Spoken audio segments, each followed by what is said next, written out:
Enter the parameter menu.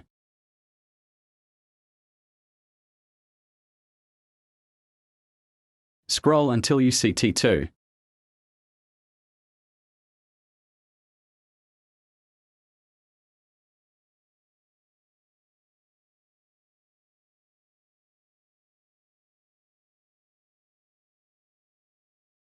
Press the temperature button. Scroll to No. Wait 30 seconds for controller to display the temperature. Defrost mode will now terminate on duration time, which can be adjusted. This is a temporary fix. Please see our sensor probe installation video. Press the like button.